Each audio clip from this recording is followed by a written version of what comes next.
Hello बच्चों, कैसे हैं आप सब। I hope you all are fine.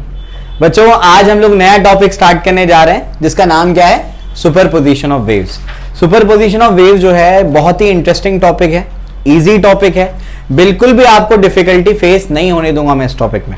ठीक, तो जैसे मैं पढ़ाते जा रहा हूं मेरे साथ में चलते जाइए, आपको फील भी हो जाएगा, आपको समझ भी आ जाएगा और आपसे सवाल भी हल हो जाएंगे। ठीक है, क्लियर हो गया। तो यहां पर जो है ये सुपरपोजिशन ऑफ वेव्स, एनसीईआरटी में इसको सिर्फ वेव्स कहा जाता है। क्या बोलते हैं इसको? सिर्फ वेव्स बोलते हैं। इसमें हम लोग साउंड वेव्स के बारे में पढ़ लेंगे, स्टेशनरी वेव्स के बारे में पढ़ लेंगे और बाकी जो उसका सुपरपोजिशन है वो भी देखेंगे। ठीक है, ये चैप्टर की शुरुआत जो है मैं बहुत बेसिक चीजों से करता हूं। ठीक, मैं बेसिकली वेव से इसकी शुरुआत करता हूं कि वेव होता क्या है, हम इसको समझने की सबसे पहले कोशिश करते हैं कि वेव बोलते किसको है। ठीक, तो आइए इसको समझते हैं, वेव क्या होता है। बहुत ही इंटरेस्टिंग है ये। मेरे पास मान लीजिए कि एक तालाब है, उस तालाब पर यहां पर एक लकड़ी का ब्लॉक रखा हुआ है।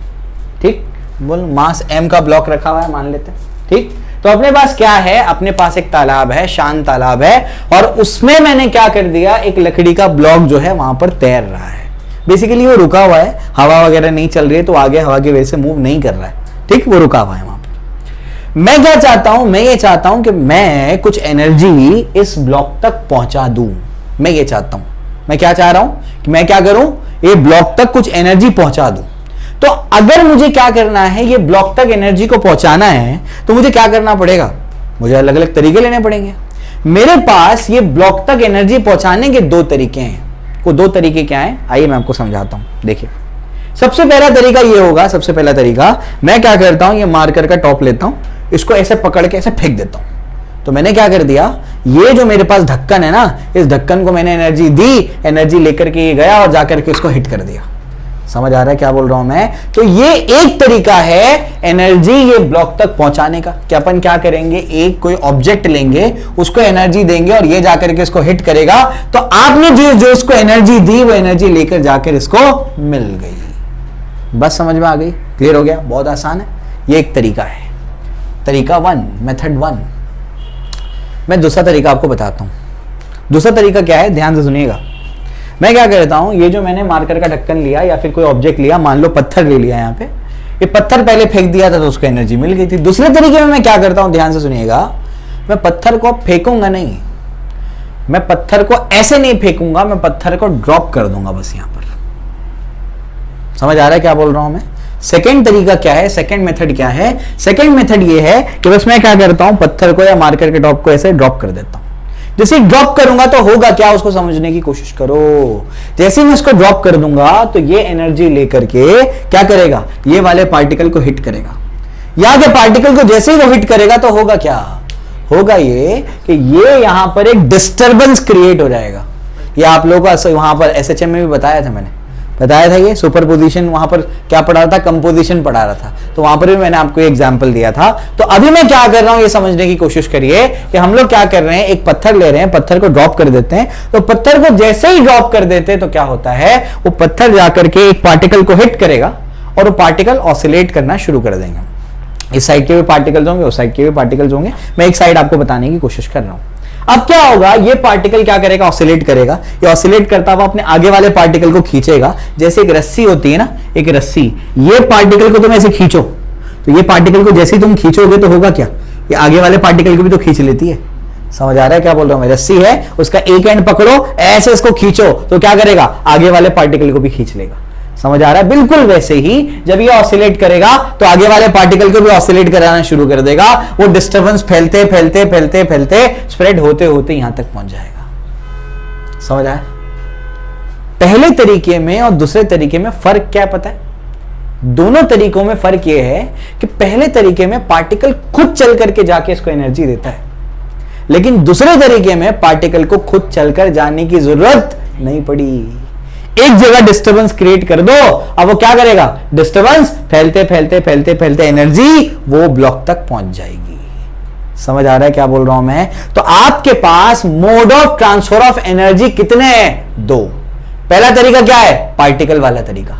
दूसरा तरीका क्या है, डिस्टरबेंस क्रिएट करने वाला तरीका। ये जो डिस्टरबेंस क्रिएट करने वाला तरीका है, इसी को बोलते हैं वेव। यही होता है वेव।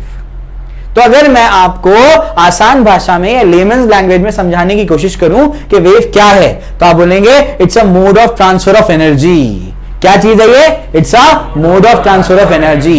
एनर्जी ट्रांसफर करने का एक मोड है, ये एक जरिया है एनर्जी ट्रांसफर करने का। एनर्जी ट्रांसफर करने के कितने जरिए सीखे अपन ने? 2 मोड सीखे। पहले मोड में क्या होगा? पार्टिकल खुद चल करके जाके क्या करेगा? ब्लॉक को हिट करेगा। और दूसरे तरीके में क्या करेगा? क्या होगा? डिस्टर्बेंस क्रिएट कर दो, वो फैलते फैलते क्या करेगा? एक पार्टिकल दूसरे को वाइब्रेट कराएगा, दूसरा तीसरे को वाइब्रेट कराएगा, ऐसे डिस्टर्बेंस फैलते फैलते कहां पहुंच जाएगा? वो ब्लॉक तक पहुंच जाएगा। समझ आया? हमारा एरिया ऑफ इंटरेस्ट क्या है? हमारा एरिया ऑफ इंटरेस्ट मेथड 1 नहीं है, हमारा एरिया ऑफ इंटरेस्ट मेथड 2 है। तो यहां पर अपन डिस्टर्बेंस क्रिएट करेंगे और ये क्या हो जाएगा? ऐसे फैलते फैलते वहां तक चले जाएगा। समझ आया? ये अपने को पढ़ना है।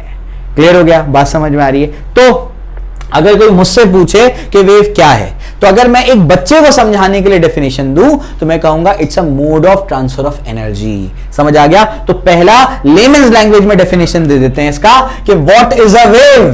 क्या होता है वेव? वेव होता है it's a mode of transfer of energy.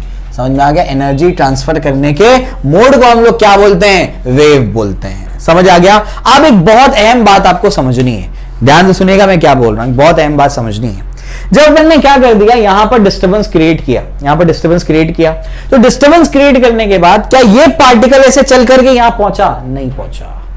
तो यहां पर हो क्या रहा है? एक्चुअली हो क्या रहा है यहां पर? ये हो रहा है कि जैसे आप यहां पर डिस्टर्बेंस क्रिएट करते हैं तो सब पार्टिकल्स क्या करते हैं? ऑसिलेट करना शुरू कर देते हैं अपनी पोजीशन पे। यानी सब पार्टिकल्स क्या कर रहे हैं? ऑसिलेट कर रहे हैं। समझ आ रहा है? क्या सब पार्टिकल्स क्या कर रहे हैं? सिर्फ ऑसिलेट कर रहे हैं। कोई पार्टिकल चल करके नहीं जा रहा है, कोई पार्टिकल यहां से वहां चल करके नहीं जा रहा है, बस पार्टिकल क्या कर रहे हैं? ऑसिलेट कर रहे हैं और एनर्जी क्या करते जा रहे हैं? हैंड ओवर करते जा रहे हैं, ट्रांसफर करते जा रहे हैं। एक पार्टिकल दूसरे पार्टिकल को देगा, फिर पार्टिकल दूसरे पार्टिकल को देगा। कुछ समझ आया? क्लियर हो गया? तो यहां पर यही आपको समझना है कि कोई यहां पर मैटर का ट्रांसफर नहीं हो रहा है, मास का ट्रांसफर नहीं हो रहा है। ट्रांसफर क्या हो रहा है? एनर्जी ट्रांसफर हो रही है, मोमेंटम ट्रांसफर हो रहा है, मैटर ट्रांसफर नहीं हो रहा है। मैं आपको एक शॉर्ट एक्सपेरिमेंट से समझाने की कोशिश करता हूं कि हमको एक्चुअली कैसे समझ में आ रही है चीज। मैं आपको समझाता हूं। देखिए, मान लीजिए कि आपके पास एक रस्सी है, एक रस्सी आपने ले ली, वो रस्सी को आपने क्या कर दिया? एक एंड पे फिक्स कर दिया, और दूसरे एंड पे क्या करते हैं आप? दूसरे एंड पे ऐसे पकड़ के इसको जर्क देते हैं। समझ में आ गया? ऐसे जर्क देने से क्या होगा? इसके अंदर ऐसी पल्स बन जाएगी। समझ में? वेव ट्रेन्स कहते हैं इसको। अभी अगर आगे जाकर के डिफाइन करूंगा, जितना महाराष्ट्र स्टेट बोर्ड की टेक्स्ट बुक में है उससे मैं ज्यादा ही पढ़ाता हूं, आपको पता है। तो अभी कई सारे मैं आपको डेफिनेशंस पढ़ाऊंगा बेसिक चीजों में, जो कि नहीं दिया है स्टेट बोर्ड की टेक्स्ट बुक में। जो जो लूपहोल्स है ना, आप उसको कवर करते हुए चलेंगे। ठीक है, चलिए। तो अपने पास क्या है कि रस्सी है, रस्सी, और यहां पर क्या अपने पास एक रिजिड एंड है। मैंने क्या कर दिया? रस्सी के एक एंड पे बांध दिया, क्या कर रस्सी को एक एंड पे बांध दिया रिजिड एंड पे, और क्या कर दिया? दूसरे साइड से ऐसे जर्क देना शुरू कर दिया। जैसे भी यहां पर जर्क देना शुरू करता हूं तो यहां पर वेव ट्रेन बननी शुरू हो जाएगी। यहां तक मुझे बात समझ में आता है? ध्यान से देखो, मैं क्या करता हूं, ये मेरी जो रस्सी है ना, यहां पर मुझे कुछ आगे जाता हुआ नजर आ रहा है। ऐसा लग रहा है, मुझे नजर आ रहा है कि कुछ ना कुछ क्या हो रहा है? आगे जा रहा है। आप खुद भी कर सकते हैं घर पे एक्सपेरिमेंट, समझ में आता है? ठीक। अब मैं क्या करता हूं, ध्यान से देखो, यहां पर जो रस्सी का पार्टिकल था उसको मैंने ऐसे मार्क कर दिया। ठीक है, उसको मैंने मान लेते हैं मैं रेड कलर कर दिया उस पे। तो ये रस्सी है, रस्सी के एक पार्टिकल पे क्या कर दिया मैंने? एक पॉइंट पे रेड कलर मार्क कर दिया। समझ आ गया? अब मैं वही पॉइंट को ऑब्जर्व करने की कोशिश करता हूं। जब मैंने क्या कर दिया, वही पॉइंट को ऑब्जर्व किया ऐसे जर्क देने टाइम पे, तो मुझे समझ में आया ये पॉइंट सिर्फ क्या करता है? ऑसिलेट करता है। ये पॉइंट आगे नहीं जाता। अगर ये पॉइंट आगे जाता तो ऐसे रस्सी को जर्क देने पर रस्सी हाथ से छूट जानी चाहिए, नहीं छूटती ना हाथ से। इसका मतलब कोई भी पार्टिकल आगे नहीं जा रहा है। हो क्या रहा है? कुछ तो आगे जा रहा है। क्या जा रहा है? एनर्जी आगे जा रही है, मोमेंटम आगे जा रहा है। कौन नहीं जा रहा है? पार्टिकल नहीं जा रहा है, मास नहीं जा रहा है, मैटर नहीं जा रहा है। पार्टिकल कर क्या रहा है? अपनी जगह पर ऑसिलेट कर रहा है। समझ में आ गया? वो भी कोई भी ऑसिलेशन नहीं, हम लोग एसएचएम की बात करेंगे, खासकर सबसे सिंपल हार्मोनिक मोशन के, सबसे सिंपल वाला जो है। समझ आ रहा है क्या बोल रहा हूं मैं? क्लियर है? तो अब तक आपको क्या क्या समझ में आ गया? बताइए क्या क्या आपको समझ में आया अब तक का? सबसे पहले वेव क्या है? Mode of transfer of energy. Energy transfer करने का एक जरिया है। कितने जरिए आप सीखें? 2। कौन कौन सा? पार्टिकल वाला, वेव वाला। समझ में आ गया? पार्टिकल वाले तरीके में क्या होता है? पार्टिकल खुद चल करके जाके क्या करेगा? ऑब्जेक्ट को एनर्जी दे देगा। और वेव वाले तरीके में डिस्टर्बेंस क्रिएट करेंगे और वो एनर्जी फैलते फैलते वहां तक पहुंच जाएगी। बात समझ में आ रही? क्लियर है? हमारे को पढ़ना क्या है इस चैप्टर में? सेकेंड मेथड, वेव वाला मेथड पढ़ना है। क्लियर हो गया? बात समझ में आती? अब क्या, जब कोई मीडियम से वेव ट्रैवल करती है तो ट्रांसफर कौन करता है और कौन नहीं करता है? ये बताओ। एनर्जी और मोमेंटम ट्रांसफर करते हैं, लेकिन पार्टिकल या मास मैटर ट्रांसफर नहीं करता है। सबको समझ में आया? क्लियर है? पार्टिकल क्या करता है फिर? ऑसिलेट करता है, अपनी जगह पर क्या करता है? बस ऑसिलेट करते रहता है। बात समझ में आ रही? क्लियर है? तो ये चीज अपने दिमाग में बैठानी है, इसी को आगे लेता हुआ चलूंगा मैं अभी। क्लियर हो गया? यहां तक सबको समझ में आ गया? तो अभी अपन क्या करेंगे, एक डेफिनेशन देंगे जो थोड़ा सा ज्यादा बेटर होगा इससे। तो ये तो सबको समझ में आ गया, ठीक है? लिख लिया, इसको लिख लो इसको। It's a mode of transfer of energy. It's a mode of transfer of energy.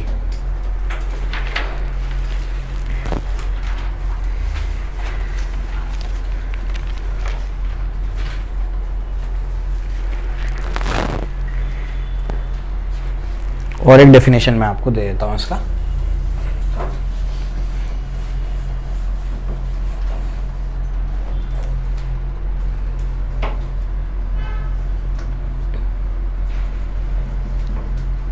It's a disturbance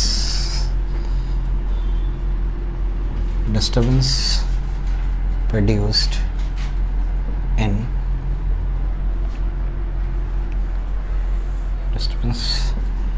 propagating in space. It's a disturbance propagating in space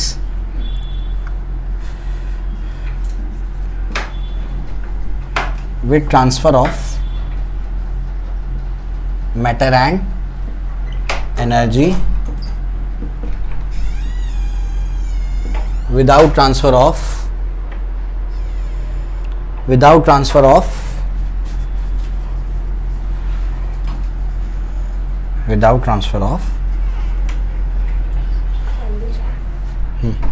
संभालो यार, transfer of momentum and energy without transfer of matter. ठीक है? It's a disturbance propagating in space with the transfer of momentum and energy without transfer of matter. Matter transfer नहीं होता उसके अंदर, समझ में आ गया? लेकिन मोमेंटम और एनर्जी क्या होता है? ट्रांसफर होता है। ठीक है, चलो भाई। तो ये मतलब थोड़ा बहुत समझने लायक का डेफिनेशन है, वरना वेव का सही डिस्क्रिप्शन तो मैथमेटिकल है, जो उसका प्रॉपर डिस्क्रिप्शन है। हम लोग पढ़ेंगे उसको वेव फंक्शन के टर्म्स में। ठीक है, चलो तो डेफिनेशन लिख लो जल्दी से, मैं आपको टाइप समझाता हूँ उसके।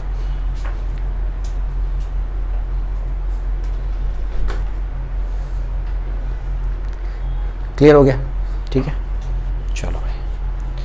तो यहां तक तो अपने को बात समझ में आती है। आगे की कहानी क्या है इसमें? आगे की कहानी ये है, देखो ध्यान से।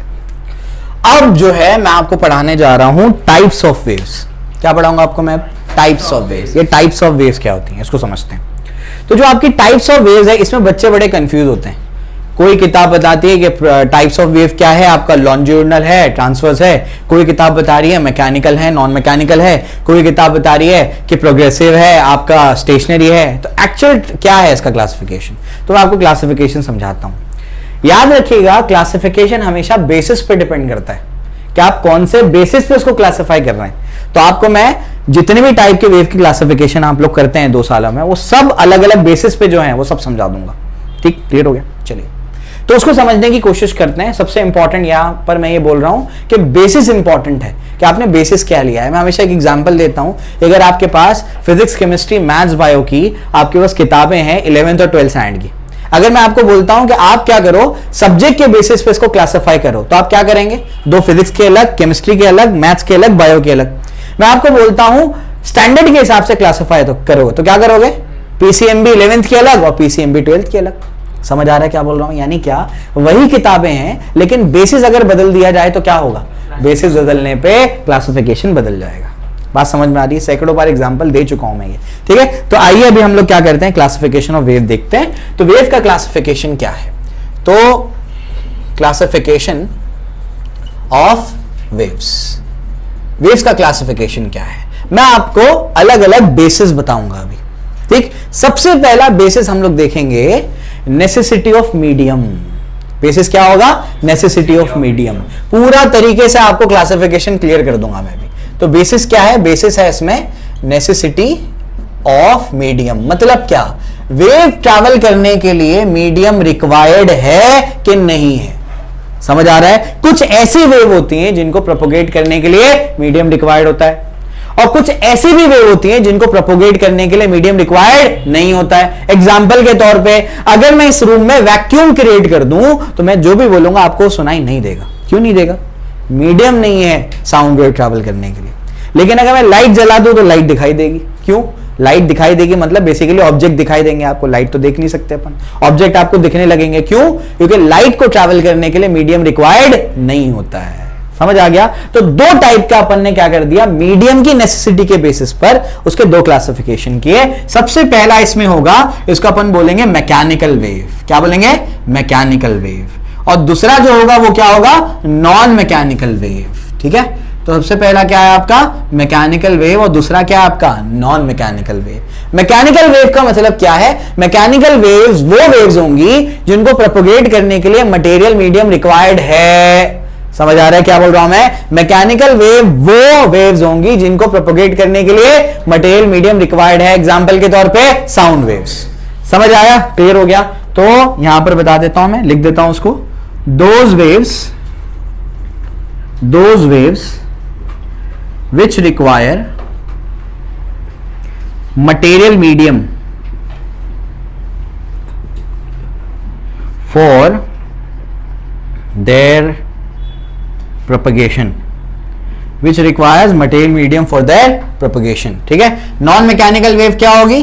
which does not require material medium for their propagation। समझ में आ गया? एग्जाम्पल इसमें क्या लिखोगे? साउंड वेव्स, इसमें साउंड वेव्स और इसमें लाइट वेव्स। समझ में आ गया? क्लियर? यानी ईएम वेव्स, इलेक्ट्रोमैग्नेटिक वेव्स। ठीक, ऐसा है। ठीक, चलो लिख सकते हो डेफिनेशन ये। ठीक है, फटाफट कर लो, फिर सेकेंड क्लासिफिकेशन बताता हूं उसका।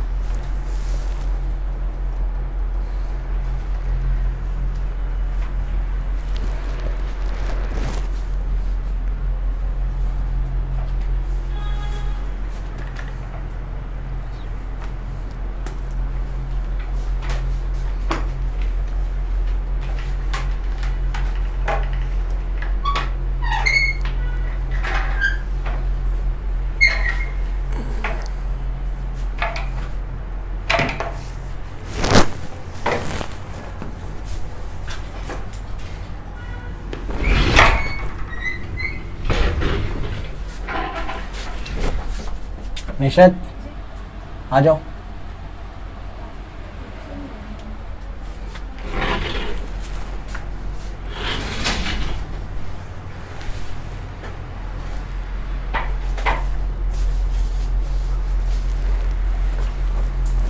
लिख लिया?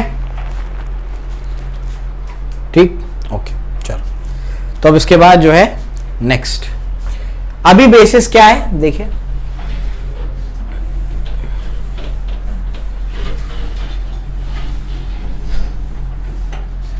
ठीक है, अब बेसिस क्या है उसको समझने की कोशिश करते हैं। नेक्स्ट अभी जो बेसिस है वो है vibration of particles. Next basis क्या है?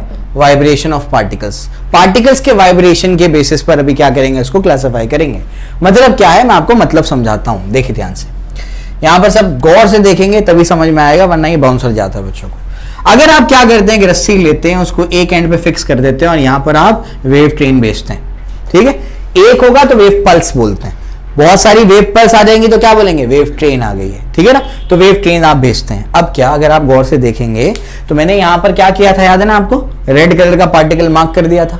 उसके मोशन को अगर आप गौर से देखेंगे तो वेव तो ऐसे जा रही है, ये वेव के चलने का डायरेक्शन है, लेकिन ये पार्टिकल ऐसे ऑसिलेट करता है। इमेजिन करो, ये आपकी रस्सी ऐसे आप क्या कर रहे हैं? उसको जर्क दे रहे हैं, तो क्या हो रहा है? ये पार्टिकल क्या कर रहा है? ऐसे ऑसिलेट कर रहा है। वेव ऐसे जा रही है। तो प्रोपगेशन का डायरेक्शन ये है और पार्टिकल के वाइब्रेशन का डायरेक्शन ये है। जो आपका पार्टिकल है वो वेव प्रोपगेशन के परपेंडिकुलर डायरेक्शन में वाइब्रेट कर रहा है। तो ऐसे टाइप की वेव को बोलेंगे ट्रांसवर्स वेव। समझ आ रहा है? इसको क्या बोलते हैं? Transverse wave. कि आपकी वेव ऐसे जा रही है और पार्टिकल क्या कर रहा है? उससे परपेंडिकुलर ओरिएंटेशन पे क्या कर रहा है? वाइब्रेट कर रहा है। उसको क्या बोलते हैं? Transverse wave.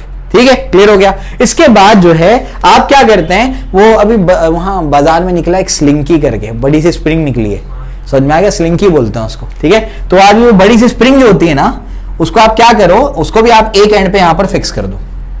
ठीक है, आप उसको क्या करो, ऐसे यहां से पुश करो। जैसे पुश करोगे तो पता है क्या होगा, पुश करने पर यहां पर कुछ पार्टिकल्स ऐसे ऐसे हो जाएंगे, यानी कुछ रिंग्स ऐसी ऐसी हो जाएंगी और कुछ रिंग्स ऐसी हो जाएंगी, फिर कुछ ऐसे ऐसी हो जाएंगी, कुछ ऐसी हो जाएंगी, कुछ इस तरीके से हो जाएंगी। कुछ समझ आ रहा है क्या बोल रहा हूं मैं?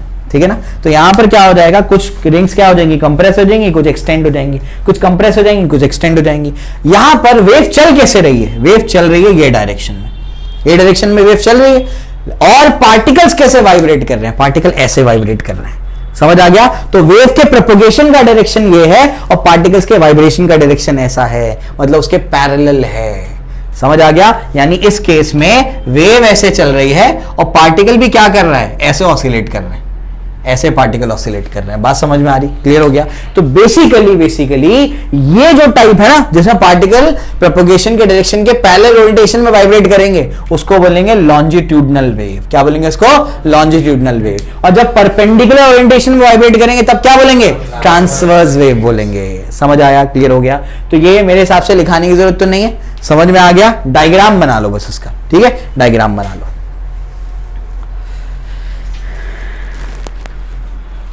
तीसरे बेसिस बताता हूं, उसके हिसाब से क्लासिफिकेशन क्या है।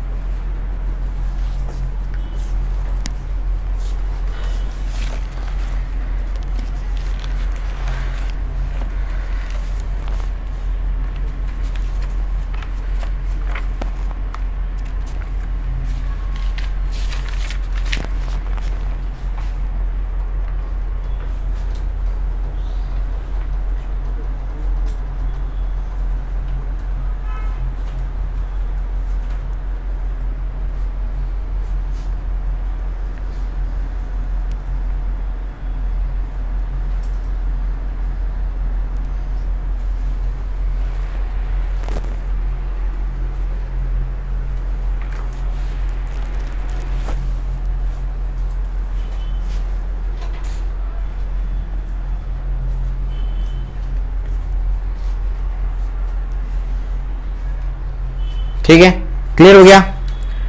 चलो फटाफट डायग्राम बनाओ।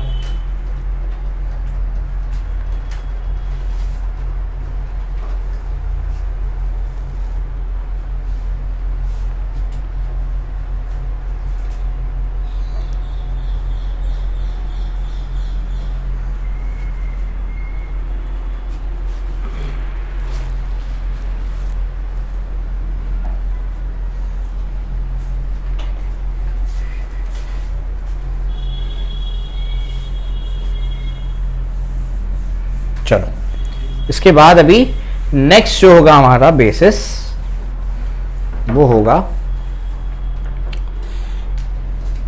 On the basis of dimensions. Dimension मतलब क्या? कोई वेव वन डायमेंशनल वेव है, कोई वेव टू डायमेंशनल वेव है और कोई वेव थ्री डायमेंशनल वेव है। एग्जांपल देता हूं मैं आपको। वन डायमेंशनल वेव जैसे आपकी रस्सी वाली वेव एक ही डायरेक्शन में तो चल रही है, एक्स डायरेक्शन में, एक्स डायरेक्शन में ट्रेवल कर रही, तो क्या बोलेंगे? One dimensional wave. आपने जब क्या कर दिया था, आपके तालाब पे पत्थर को ड्रॉप करवा दिया था, तो उसके सरफेस पे जो वेव बनी वो क्या है? प्लेन में थी, यानी 2D वेव। समझ आ गया? उसके बाद जब मैं बोल रहा हूं तो सिर्फ आपको थोड़ी सुनाई दे रहा है, पीछे भी तो कोई आएगा तब भी सुनाई देगा। यहां खड़े रह के बोलना शुरू कर दूंगा तो क्या पीछे वाले को सुनाई नहीं देगा? तब भी सुनाई देगा। बात समझ में आ रही क्या बोल रहा हूं मैं? क्लियर है? तो साउंड वेव क्या है? 3 डायमेंशनल वेव। समझ आ गया? जो एक डायरेक्शन में जाती है उसको क्या बोलेंगे? One dimensional wave. जो दो डायरेक्शन में 2D, तीन डायरेक्शन में 3D। समझ में आ गया? इस तरीके से। तो ये बेसिकली अपने पास क्या हो गया? तीन वेव्स हो गई।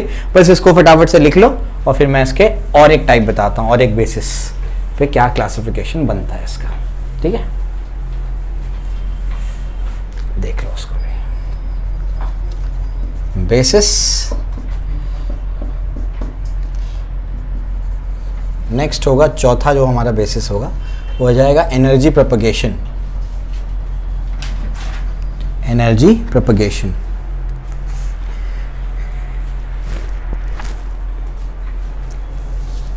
एनर्जी प्रोपगेशन इसका बेसिस होगा।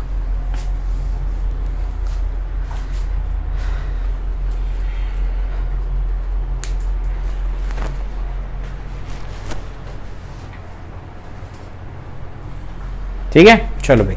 तो एनर्जी प्रोपगेशन के बेसिस पर भी हम लोग क्या करते हैं, इसके दो क्लासिफिकेशन, दो टाइप बनाते हैं बेसिकली। तो इसका दो टाइप क्या है, सबसे पहला टाइप है प्रोग्रेसिव वेव और दूसरा है स्टेशनरी वेव, ठीक है, या स्टैंडिंग वेव। ठीक है, मैं इसके दो अलग अलग नाम बताता हूं दोनों के।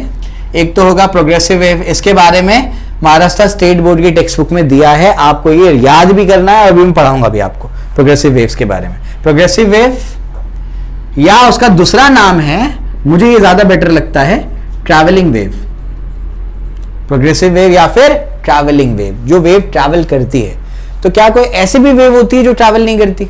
हाँ, ऐसी भी वेव होती है, समझ आ रहा है, ठीक है ना। चलो भाई, इसको सही, जो वेव ट्रैवल नहीं करती इसको क्या बोलते हैं, स्टेशनरी वेव। क्या बोलते हैं इसको, स्टेशनरी वेव, या फिर उसका दूसरा नाम होता है स्टैंडिंग वेव। क्या बोलते हैं इसको, स्टैंडिंग वेव। ठीक है, यानी क्या होगा, ये वेव ट्रैवल नहीं करेगी, एक पर्टिकुलर रीजन में कन्फाइंड होगी। समझ में आ गया, अभी मैं समझाता हूं क्या है।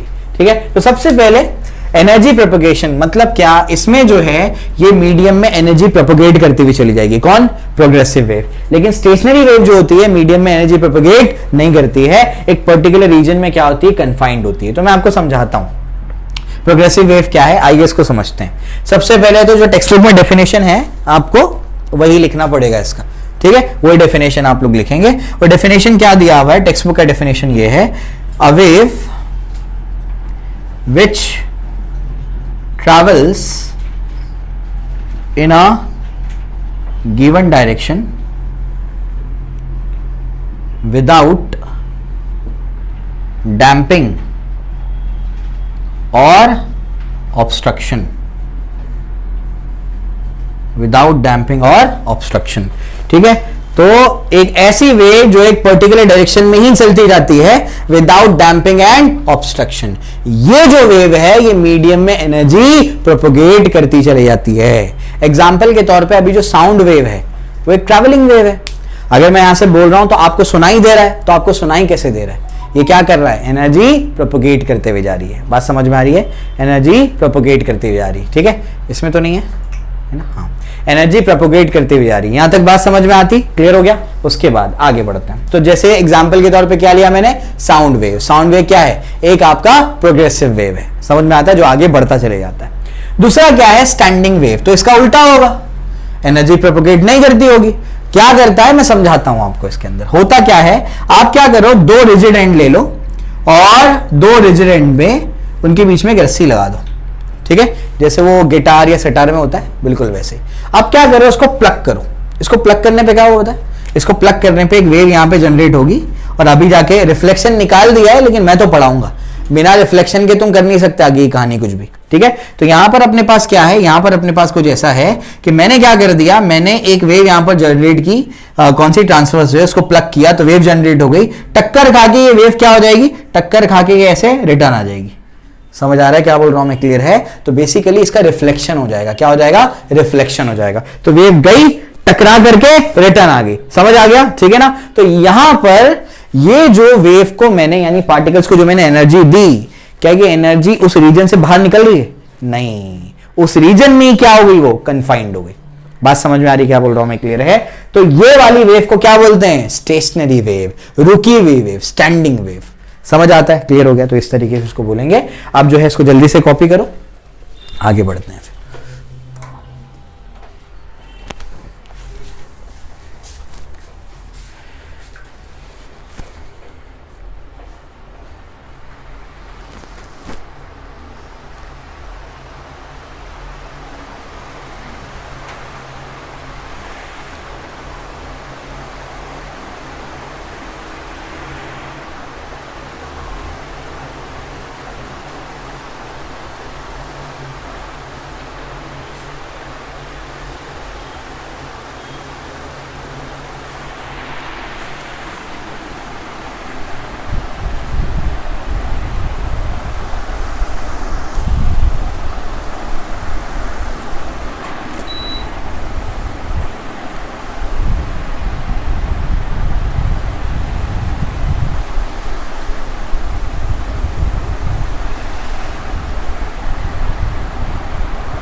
चलो भाई, तो ये तो मैंने आपको बता दिया, अभी खत्म नहीं हुआ है, और भी टाइप के वेव्स बताऊंगा, जैसे मैटर वेव है, इंफ्रासोनिक है, अल्ट्रासोनिक है, शॉक वेव्स हैं, है ना, ये सब भी वेव्स होती हैं, ठीक। ऑडिबल भी होता है, ऑडिबल का रेंज पता होगा आप लोग को, ऑडिबल क्या है, फ्रीक्वेंसी का रेंज 20 हर्ट्ज से 20 किलो हर्ट्ज या 20,000 हर्ट्ज, ठीक है। लैम्बडा का ज़रा बताओ रेंज, वेवलेंथ का, ना लाइट का नहीं पूछ रहा हूँ मैं साउंड का ही पूछ रहा हूँ, साउंड के वेवलेंथ का बताओ, फ्रीक्वेंसी तो सभी को याद होता है, वेवलेंथ का रेंज क्या है, साउंड के वेवलेंथ का रेंज क्या है, बोलो। याद क्यों नहीं है, हाँ उससे तो आ ही जाएगा वो, C is equal to nu lambda लगा दो, उसी से आएगा वो, लेकिन याद है किसी को, नहीं याद है, रेंज क्या होती है, 1.66 सेंटीमीटर से 1.66 सेंटीमीटर से लेकर के 16.6 मीटर तक ये रेंज होती है उसकी, जो हमको सुनाई दे सकती है अगर वेवलेंथ के टर्म्स में बात करेंगे तो, ठीक है। चलो भाई, ओके। तो अच्छा मुझे बताओ, अब तक अपन ने क्या क्या पढ़ लिया है, ये बताओ क्या क्या पढ़ा अपन ने। सबसे पहले वेव क्या होता है, क्या होता है wave, it's a mode of transfer of energy, energy transfer करने का एक जरिया है। कितने जरिए अपने पास है, दो, कौन कौन सा, या तो पार्टिकल वाला तरीका या तो वेव वाला तरीका, समझ आता है। अगर डिफाइन करने बोलूं मैं वेव को तो आप क्या बोलोगे, डिफाइन करने बोलो तो कैसे डिफाइन करोगे, it's a disturbance propagating in space with transfer of momentum and energy without transfer of matter, जिसमें मैटर ट्रांसफर नहीं होता, मोमेंटम और एनर्जी ट्रांसफर होती है, ठीक है, क्लियर हो गया। आगे की कहानी क्या है, आगे बताओ क्या है, क्लासिफिकेशन। बेसिकली अपन ने क्या पढ़ा, अलग अलग बेसिस पे पढ़ा। सबसे पहला बेसिस क्या है, necessity of the medium, medium की नेसेसिटी क्या है, ठीक है ना। तो ये इसका बेसिस अपन ने देखा। इस बेसिस पर बताओ अपन ने क्या देखा, दो टाइप की कौन कौन सी वेव देखी, mechanical, non mechanical. Mechanical wave कौन सी होती है, जिसको प्रोपोगेट करने के लिए मटेरियल मीडियम रिक्वायर्ड है, उसको क्या बोलेंगे, मैकेनिकल। मटेरियल मीडियम नहीं रिक्वायर्ड है तो नॉन मैकेनिकल। बात समझ में आ रही, ठीक है। उसके बाद नेक्स्ट अपन ने क्या पढ़ा, on the basis of vibration of particle, particle के वाइब्रेशन के बेसिस पर। पार्टिकल के वाइब्रेशन के बेसिस पे बताओ क्या होगा, बोलो, या तो ट्रांसवर्स या तो लॉन्जिट्यूडनल। अगर वेव प्रोपोगेशन के परपेंडिकुलर डायरेक्शन में वाइब्रेट करेगा तो ट्रांसवर्स, पैरेलल करेगा तो लॉन्जिट्यूडनल। उसके बाद तीसरा, थर्ड क्या है बेसिस बताओ, डायमेंशन। क्या है इसमें, 1 डायमेंशन, 2 डायमेंशन, 3 डायमेंशन। 1 डायमेंशन मतलब वो वेव जो एक डायमेंशन में चलती है, 2 डायमेंशन में चलने वाली वेव 2 डायमेंशन वेव, प्लेनार बोल दो उसको, और 3 डायमेंशन में चलने वाली वेव 3D वेव। एग्जाम्पल दो भी, 1D का wave on a string, 2D का wave on the surface of water, 3D का साउंड वेव। समझ में आता है, क्लियर है, बहुत अच्छे। इसके बाद नेक्स्ट क्या पढ़ा, एनर्जी, एनर्जी प्रोपगेशन। तो उसमें दो टाइप है, कौन कौन सा, प्रोग्रेसिव और आपका स्टेशनरी। बात समझ में आ रही है। प्रोग्रेसिव वेव कौन सी वेव होती है, जो एक पर्टिकुलर मीडियम में एक पर्टिकुलर डायरेक्शन में चलती जाती है विदाउट डैम्पिंग एंड डिस्टर्बेंस या ऑब्स्ट्रक्शन, ठीक है ना। चलो भाई, तो ऑब्स्ट्रक्शन उसमें नहीं होता है वो, और बिना डैम्प हुए क्या करती है, आगे बढ़ती जाती है। जो प्रोग्रेस करते जाती है वो प्रोग्रेसिव वेव है। प्रोग्रेस करना मतलब आगे बढ़ना, और पूरे मीडियम में एनर्जी फैलाते जाएगी। बात समझ में आती है। स्टैंडिंग वेव एनर्जी फैलाती नहीं है, वो एक पर्टिकुलर रीजन में क्या होती है, कन्फाइंड होती है। अपने को पूरा चैप्टर पढ़ना है इस पे, समझ लो, इसी चैप्टर में है वो, लेकिन समझ लो एक पूरा अलग से चैप्टर है वो, स्टेशनरी वेव्स पे बहुत कुछ पढ़ना है अपने को उसके अंदर, ठीक है, क्लियर हो गया। चलो भाई, यहां तक भी अपन ने कर लिया है, आगे बढ़ते हैं। आगे क्या है इसके बाद, अब और भी वेव है, डिफरेंट टाइप्स ऑफ वेव्स। और कौन कौन सी वेव्स हैं, क्लासिफिकेशन तो इतना मेरे हिसाब से आपके लिए सफिशिएंट है। मैंने आपको पूरी तरीके से क्लियर कर दिया है कि कौन से बेसिस पे कैसा क्लासिफिकेशन हुआ है। क्लियर हो गया, बात समझ में आ गई ना। चलो आगे बढ़ते हैं। आगे क्या है, some more type of waves, some more type of wave। जैसे अपने पास एक आएगा मैटर वेव। मैटर वेव क्या होता है बताओ जल्दी से, किसको बोलते हैं मैटर वेव? मैटर वेव क्या होता है, अस्तगफिरुल्लाह। मैटर वेव क्या होती है, लिक्विड, सॉलिड और गैस की वेव। बोलो भाई, मैटर वेव क्या होता है? हाँ, जो पार्टिकल के साथ एसोसिएटेड वेव होती है उसको क्या बोलते हैं, मैटर वेव बोलते हैं, ठीक है ना। एनी मूविंग पार्टिकल, ठीक है ना। तो a wave associated with any moving particle, उसको अपन क्या बोलते हैं, उसको अपन बोलते हैं is called as matter wave. ठीक है, ये अपने को समझ में आता है। नेक्स्ट क्या है, नेक्स्ट है आपका इंफ्रासोनिक या ऑडिबल की बात कर लेते हैं। Audible sound, Audible sound waves, range बता दो, बस रेंज बताओ मुझे। रेंज क्या है, फ्रीक्वेंसी की रेंज क्या है, कौन सी फ्रीक्वेंसी हमको सुनाई देती है? 20 हर्ट्ज से 20 किलो हर्ट्ज, 20,000 मतलब 20 किलो हर्ट्ज। समझ में आ गया, क्लियर हो गया। इसके बाद तीसरा आपका क्या है, इंफ्रासोनिक्स। इंफ्रासोनिक्स क्या होते हैं बताओ जरा। इंफ्रासोनिक मिनिमम रेंज क्या है फ्रीक्वेंसी की, 20 हर्ट्ज। इससे कम फ्रीक्वेंसी जो होगी इसको क्या बोलेंगे, इंफ्रासोनिक। इससे ज्यादा जो होगी इसको क्या बोलेंगे, अल्ट्रासोनिक। समझ में आ गया। तो इंफ्रासोनिक वो वेव होती है जिसकी फ्रीक्वेंसी क्या होती है, लेस देन 20 हर्ट्ज होती है। समझ में आ गया, ठीक है ना। उसके बाद 20 हर्ट्ज से भी कम। उसके बाद नेक्स्ट क्या है, नेक्स्ट है आपका अल्ट्रासोनिक्स। अल्ट्रासोनिक वेव्स क्या होती हैं बताओ। अल्ट्रासोनिक फ्रीक्वेंसी ग्रेटर देन क्या होगा, 20 किलो हर्ट्ज। समझ में आया, क्लियर हो गया। तो इस तरीके से अपन क्या करते हैं इसको देखते हैं। और भी एक होती है, वो भी बता देता हूँ, शॉक वेव्स होती है। शॉक वेव क्या होती है, शॉक वेव किसको बोलते हैं, बोले भाई। शॉक वेव पता है नहीं। कोई ऑब्जेक्ट जब क्या हो, आपके पास ऐसे जेट्स हैं, ऐसे फाइटर प्लेन्स हैं जो साउंड की स्पीड से भी फास्ट ट्रैवल करते हैं। आपने कुछ बोला तो एक पॉइंट से दूसरे पॉइंट तक जितने टाइम में साउंड पहुंचेगा उससे भी तेज वो प्लेन पहुंच जाएगी। समझ में आ गया, इतने फास्ट होते हैं वो। ठीक, तो उनको बोलते हैं सुपरसोनिक्स। क्या बोलते हैं उनको, सुपरसोनिक्स बोलते हैं। तो जब ऐसा कोई ऑब्जेक्ट है जो सुपरसोनिक है, सुपरसोनिक मतलब क्या, सुपरसोनिक मतलब साउंड की स्पीड से भी तेज चल रहा है, तो वो अपने ना क्या करता है, अपने साथ में एक वेव जनरेट करते जाता है, जिसको क्या बोलते हैं, शॉक वेव्स बोलते हैं। और शॉक वेव्स बिल्कुल कोन के फॉर्म में होती हैं। आपने कार्टून्स वगैरह में देखा होगा, प्लेन चल रही है और बहुत तेज, अगर जेट प्लेन है बहुत तेज चल रही है तो ऐसे कोन फॉर्म में आपको क्या मिलता है, ऐसे धुआं टाइप उन लोग बनाते हैं। बेसिकली वो शॉक वेव्स को समझाने की कोशिश करते हैं, वो शॉक वेव होती है। बात समझ में आ रही है। और सुपरसोनिक्स को मेजर करने के लिए एक नंबर होता है, इसको बोलते हैं मैक नंबर। पता है इसके बारे में, नहीं तो फिर एक्स्ट्रा इन्फॉर्मेशन है, रिक्वायर्ड नहीं है। ठीक, तो यहां तक बात समझ में आ गई है। चलो भाई, तो रिवीजन करते हैं कि अब तक क्या क्या पढ़ा है।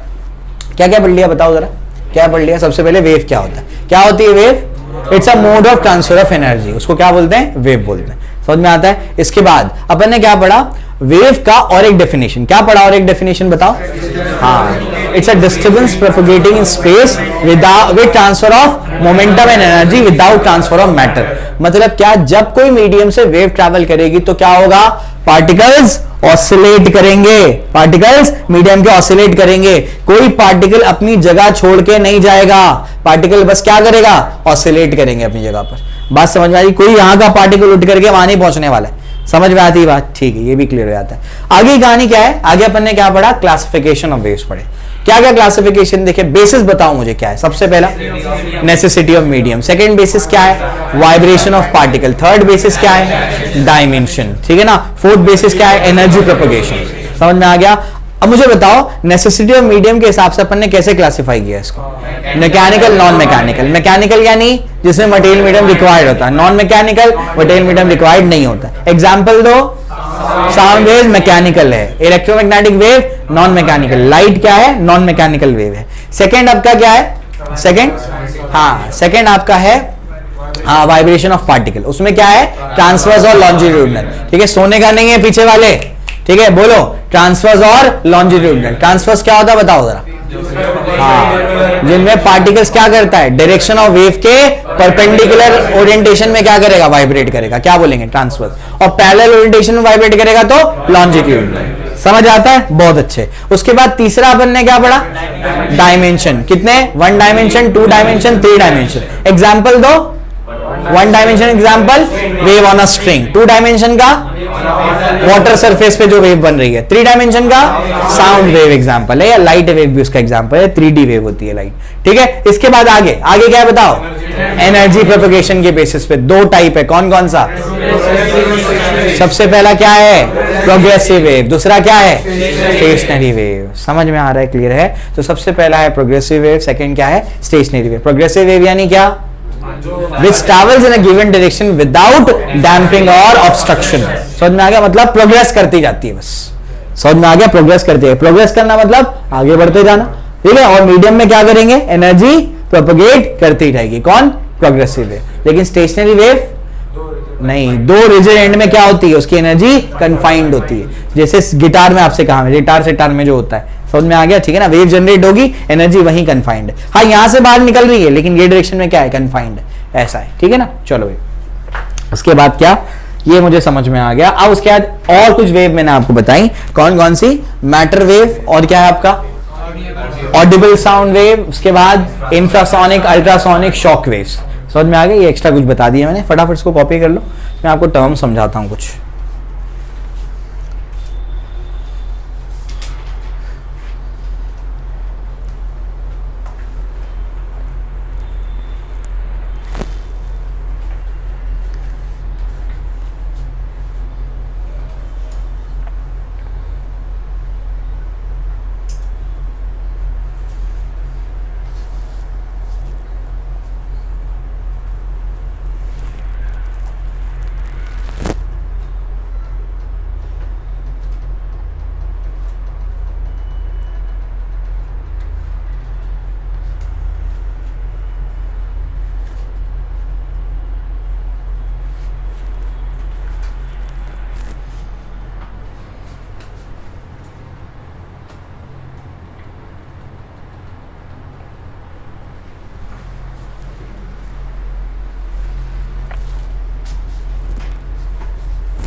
ठीक है, क्लियर हो गया। चलो कुछ और मैं आपको टर्म्स अभी समझाऊंगा, बेसिक टर्म्स।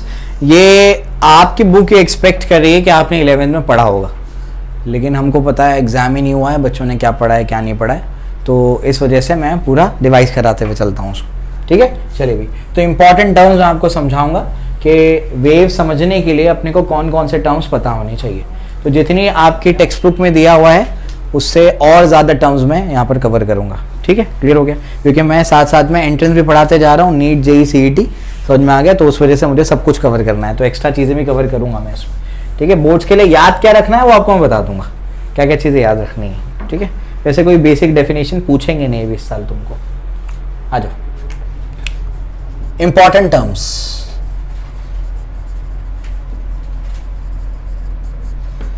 ठीक है। Important terms related to wave, wave से रिलेटेड कुछ इंपॉर्टेंट टर्म्स अपन पढ़ने वाले हैं। तो उसमें सबसे पहला जो टर्म आएगा वो आएगा एम्पलीट्यूड।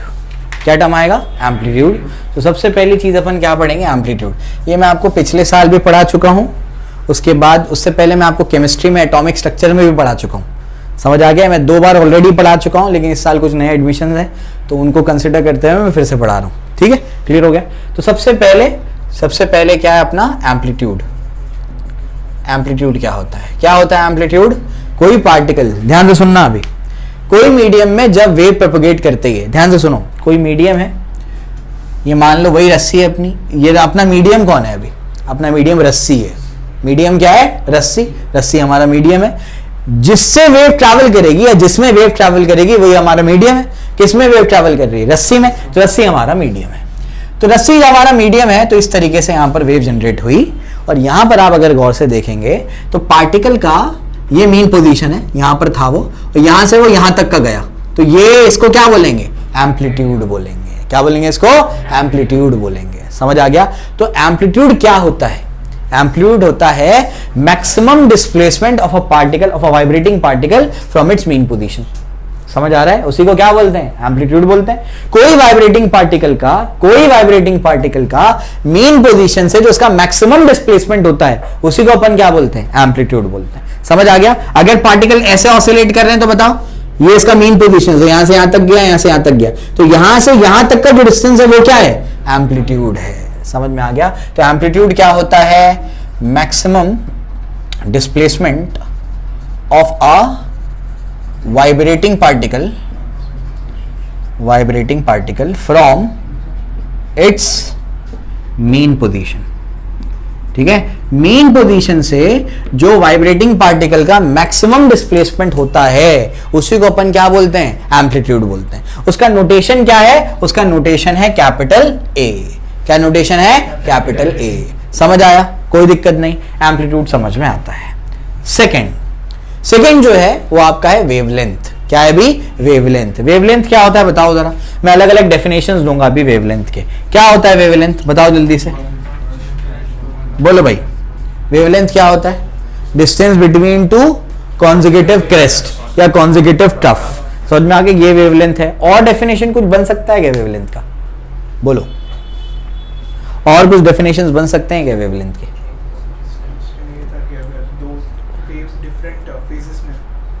डिफरेंट या सेम? सेम फेजेस में दो पार्टिकल्स का डिस्टेंस, उन दो सक्सेसिव पार्टिकल्स का डिस्टेंस जो सेम फेज में है।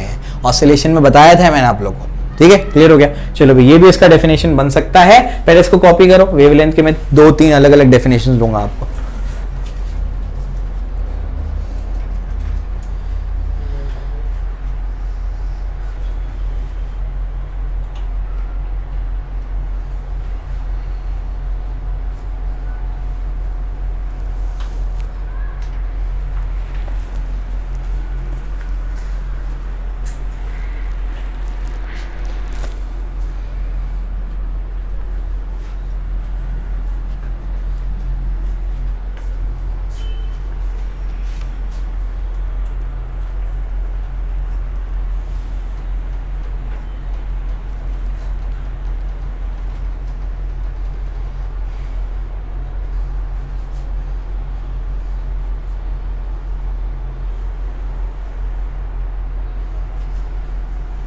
टाइम क्या हो रहा है, 3:55।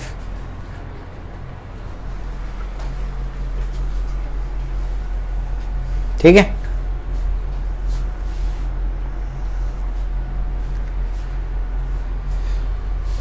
आगे बढ़ते हैं, आ जाओ।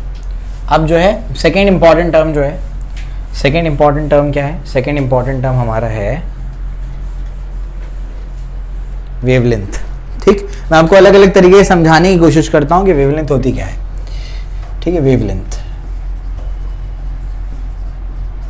नोटेशन क्या है, लैम्बडा। नोटेशन लैम्बडा है, नोटेशन याद रखना है, इंपॉर्टेंट है, प्रॉब्लम सॉल्विंग में काम आएगा। तो आपके हिसाब से सबसे पहला डेफिनेशन क्या है, आपके हिसाब से सबसे पहला डेफिनेशन ये है कि अगर अपने पास मान लीजिए कोई रस्सी है, ग्राफ नहीं है, रस्सी बना रहा हूं मैं, समझ आ रहा है क्या बोल रहा हूं मैं, क्या ये रस्सी है, रस्सी पे वेव बनी है। ठीक है, तो आपके पास एक रस्सी है और रस्सी पे ये वाले हिस्से को क्या बोलते हैं, क्रेस्ट। ये क्या होता है, ट्रफ। ये आपका क्या है, क्रेस्ट। ठीक है, नीचे क्या होगा फिर, ट्रफ होगा। मुझे थोड़ी ज्यादा जगह चाहिए, देखो ध्यान से, यहां बना देता हूं मैं। तो ये जो है ऐसे कुछ बनने वाला है, ऐसे। ठीक है, ये क्रेस्ट, ये ट्रफ, ये क्रेस्ट, ये ट्रफ। क्लियर हो गया, ठीक है ना। क्रस्ट नहीं है ये, क्रस्ट नहीं बोलने का उसको, समझ में आ गया, क्या है वो, क्रेस्ट है वो, क्रस्ट नहीं है वो, क्या है वो, क्रेस्ट। तो क्रेस्ट ट्रफ, क्रेस्ट ट्रफ, ऐसा है। तो सबसे पहला डेफिनेशन ये बन जाता है कि दो क्रेस्ट के बीच का डिस्टेंस, दोनों के पीक पॉइंट लो, समझ आ गया, दो क्रेस्ट के बीच का डिस्टेंस या फिर दो ट्रफ के बीच का डिस्टेंस, ये क्या है आपका वेवलेंथ है। समझ आ रहा है क्या बोल रहा हूं मैं, क्लियर है। दो क्रेस्ट के बीच का डिस्टेंस या फिर दो ट्रफ के बीच का डिस्टेंस, ठीक है ना। चलो भाई, ये अपने को समझ में आता है। तो यहां पर क्या बोलूंगा अभी, कॉन्जिक्यूटिव। तो सबसे पहला क्या है, distance between two consecutive crest और ट्रफ्स। ठीक है, उसी को अपन क्या बोलते हैं, वेवलेंथ कहते हैं। और दूसरा डेफिनेशन क्या बनेगा इसका, दूसरा डेफिनेशन आइए समझने की कोशिश करते हैं। तो कॉन्जिक्यूटिव क्रेस्ट या ट्रफ के बीच का जो डिस्टेंस होता है उसी को अपन क्या बोलते हैं, वेवलेंथ बोलते हैं। दूसरा डेफिनेशन क्या है, ध्यान से सुनो। दूसरा डेफिनेशन ये है, देखो ये वाला पार्टिकल इसको बोलते हैं 1, ये वाला पार्टिकल को बोलते हैं 2, या इसको 2 बोलते हैं, इसको 3 बोलते हैं, इसको 4 बोलते हैं, इसको 5 बोलते हैं। ठीक है, क्लियर हो गया। तो इस तरीके से अपन ने पार्टिकल्स का नाम रख दिया। ठीक है, अब अगर आप क्या करेंगे, यहां पर इसको 7 बोलते हैं। तो ध्यान से सुनना मैं क्या बोल रहा हूं, ध्यान से सुनो। ये जो आपका 1 वाला पार्टिकल है, ये बिल्कुल वैसे जैसे 3 वाला पार्टिकल है। क्यों ऐसा, जब ये मीन पोजीशन पे, 3 भी क्या है, मीन पोजीशन पे। वेव जब आगे बढ़ेगी दोनों क्या करेंगे, इस तरीके से मूव करने वाले, ये ऊपर जाएगा ये नीचे की तरफ जाएगा। बात समझ में आ रही क्या बोल रहा हूं मैं, क्लियर है? तो 1, 3, 5 ऐसे पार्टिकल्स हैं जो सेम फेज में है, एक जैसा वाइब्रेट कर रहे हैं। बात समझ में आ रही क्या बोल रहा हूं मैं? और यहां पर देखो जरा ध्यान से, ये दोनों आउट ऑफ फेज रहेंगे, 1 और 3 एक जैसे हैं लेकिन आउट ऑफ फेज, लेकिन 1 और 5 क्या है, इन फेज है। समझ आ रहा है क्या? वो 1 और 5 क्या है, इन फेज है। जब 1 ऊपर जाएगा तो 5 भी क्या करेगा, ऊपर की तरफ ही जाएगा, इस तरीके से। समझ आ रहा है क्या बोल रहा हूं मैं? 1 और 5 क्या करेंगे, इस तरीके से ऑसिलेट करने वाले हैं। समझ आ गया? तो 1 और 5 के बीच के डिस्टेंस को भी क्या बोलेंगे, वेवलेंथ बोलेंगे। समझ आ गया? मैं आपको समझाता हूं कि बेसिकली मैं बोलना क्या चाह रहा हूं। यहां पर अपने के पास क्या है, ये वाली एक रस्सी है, ठीक है। आपने क्या कर दिया, ये 2 पॉइंट्स है ना, 1 और 5, इनको आपने मार्क कर दिया, आपने मार्क कर दिया, और यहां पर आपने क्या कर दिया, ऐसे रस्सी को जर्क देना शुरू कर दिया, रस्सी को जर्क दिया, वेव यहां पर जनरेट हो गई। अब आप क्या कर रहे हैं, यहां पर दोनों को अपन ने क्या कर दिया था, मार्क कर दिया था रेड और येलो से। जब अपन ने इसको गौर से देखा तो अपने को समझ में आया कि 1 और 5 क्या कर रहे हैं, एक जैसा ट्रैवल कर रहे हैं, एक जैसा ऑसिलेट कर रहे हैं। समझ आ रहा है क्या बोल रहा हूं मैं, ठीक है ना? तो अपन ने कहा कि 1 और 5 क्या है, 1 और 5 वो पार्टिकल है जो सेम फेज में है। समझ आ रहा है क्या बोल रहा हूं? 1 और 5 क्या है, वो पार्टिकल है जो सेम फेज में है। जब अपन ने 2 और 7 को देखा तो वो भी क्या है, एक जैसा वाइब्रेट कर रहे थे। समझ आ गया? तो वो भी क्या है, सेम फेज में। तो वो 2 पार्टिकल, वो 2 कॉन्जिक्यूटिव पार्टिकल जो जो जो सेम फेज में है, उनके बीच के डिस्टेंस को भी क्या बोलेंगे, वेवलेंथ ही बोलेंगे। समझ आ रहा है क्या बोल रहा हूं मैं, क्लियर है? मैंने ऑसिलेशन में बहुत डिटेल में पढ़ाया है आप लोगों को, ठीक है, पूरे एग्जांपल के साथ, फेजर डायग्राम के साथ पढ़ाया मैंने इसको, ठीक है। तो ये वाला पार्टिकल और ये वाला पार्टिकल क्या है, सेम फेज में है, 1 और 5। तो हम लोग ये बोलेंगे कि ये क्या है, इनके बीच का डिस्टेंस भी क्या होगा, वेवलेंथ होगा, ठीक है ना। Distance between 2 consecutive particles which are in same phase, ठीक है। Distance between 2 consecutive particles which are in same phase, ठीक है ना। ये अपने को समझ में आता है। तो ये भी क्या है, वेवलेंथ का एक डेफिनेशन है। वेवलेंथ का तीसरा डेफिनेशन मैं आपको बताता हूं। पार्टिकल ये ले लो, ये पार्टिकल यहां से यहां तक जाएगा, फिर यहां आएगा, फिर यहां तक जाएगा, फिर रिटर्न आएगा। पार्टिकल के एक वाइब्रेशन में वेव जितना ट्रेवल कर जाएगी वो भी वेवलेंथ है।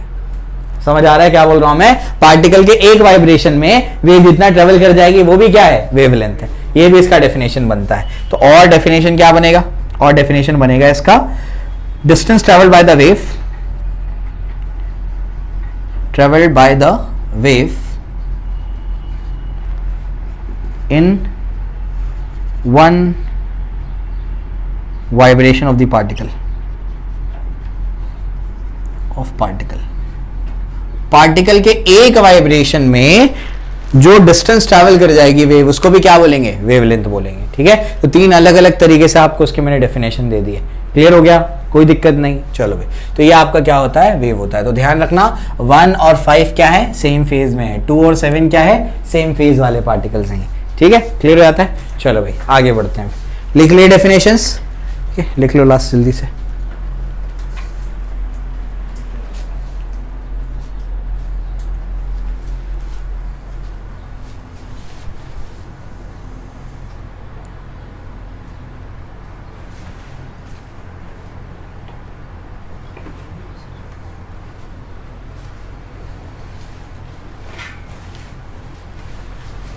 ठीक है, क्लियर हो गया। अब इसके बाद नेक्स्ट क्या पढ़ेंगे अपन, टाइम पीरियड, फिर पढ़ेंगे फ्रीक्वेंसी। नेक्स्ट पढ़ने वाले हैं टाइम पीरियड, फिर क्या पढ़ने वाले हैं, फ्रीक्वेंसी पढ़ने वाले हैं, ठीक है। टाइम पीरियड, फ्रीक्वेंसी, फिर और चीजें पढ़ाऊंगा आपको मैं इसमें। नेक्स्ट क्या है इसमें भी, टाइम पीरियड। टाइम पीरियड क्या होता है बताओ, क्या होता है टाइम पीरियड? हाँ, time taken by the vibrating particle to complete 1 oscillation या 1 वाइब्रेशन, ठीक है। Time taken by the oscillating particle to complete 1 oscillation, ठीक है। एक ऑसिलेशन कंप्लीट करने के लिए जो आपको टाइम पीरियड लगता है उसी को क्या बोलते हैं, हाँ टाइम लगता है उसको आप क्या बोलते हैं, टाइम पीरियड बोलते हैं। या आपका क्या है, कैपिटल टी। यूनिट क्या बनेगा इसका, सेकंड बनेगा। हाँ सेकंड बनेगा, टाइम है ना। फ्रीक्वेंसी का क्या आएगा, पर सेकंड आएगा। ठीक है, चलो भाई नेक्स्ट क्या है, फ्रीक्वेंसी। नेक्स्ट आपकी फ्रीक्वेंसी है। फ्रीक्वेंसी क्या है, number of oscillations perform by the particle in 1 second. Oscillations performed by the particle in 1 second. ठीक है, 1 सेकेंड में पार्टिकल कितने ऑसिलेशन परफॉर्म करता है, उसी को अपन क्या बोलते हैं, फ्रीक्वेंसी बोलते हैं। समझ आया, ठीक है। चलो भाई, फ्रीक्वेंसी का फॉर्मूला क्या बनेगा, 1 टाइम पीरियड। और उसका यूनिट क्या बनेगा, बोलो भाई, यूनिट क्या बनेगा, पर सेकेंड। फिर CPS साइकिल्स पर सेकेंड, फिर रिवोल्यूशन पर सेकेंड, ये सारी चीज़ें भी आएगी, हर्ट्ज एक्सेट्रा। ठीक है, क्लियर हो गया। ये सब फ्रीक्वेंसी की यूनिट्स है। फ्रीक्वेंसी के लिए सिंबल क्या है, n। यहाँ पर सिंबल n है, n लेंगे अपन। ठीक है, अलग अलग चैप्टर्स में अलग अलग ले लेते हैं, अलग अलग किताबों में अलग अलग होता है। कहीं पे फ्रीक्वेंसी f होगा, कहीं पे न्यू होगा, कहीं पे n होगा, ऐसे। ठीक है, क्लियर हो गया। चलो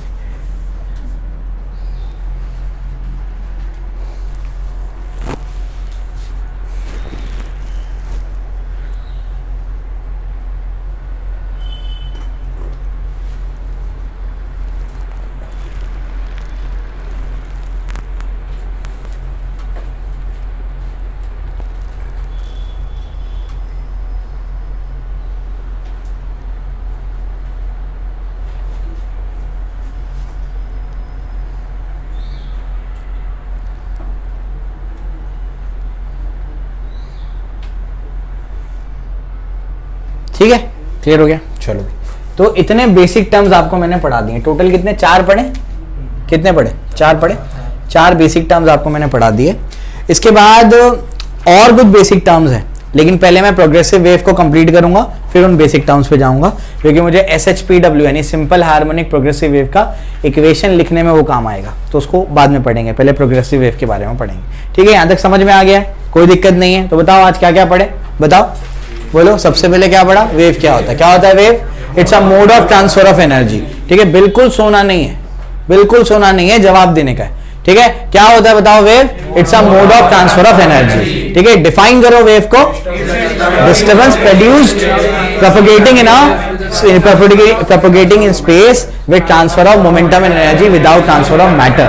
ठीक है, बहुत अच्छे। Classification of wave on the basis of necessity of medium, on the basis of vibration of particle, on the basis of dimension, on the basis of propagation of energy. ठीक है, क्लियर हो गया। चलो भाई, तो सबसे पहला क्या है, मटेरियल मीडियम वाला बताओ। Mechanical, non mechanical. Mechanical wave जिसमें अपने को मटेरियल मीडियम रिक्वायर्ड है, नॉन मैकेनिकल वेव रिक्वायर्ड नहीं है। समझ में आ गया। उसके बाद मुझे बताओ एनर्जी प्रोपगेशन के बेसिस पे क्या है, प्रोग्रेसिव और स्टेशनरी।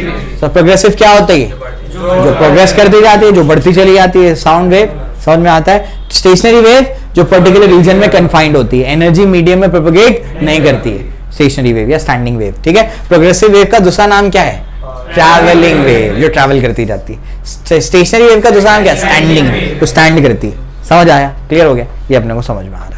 आगे क्या है, आगे की कहानी क्या बताओ। नेक्स्ट अपन ने क्या पढ़ा, 1D 2D 3D वेव के एग्जांपल।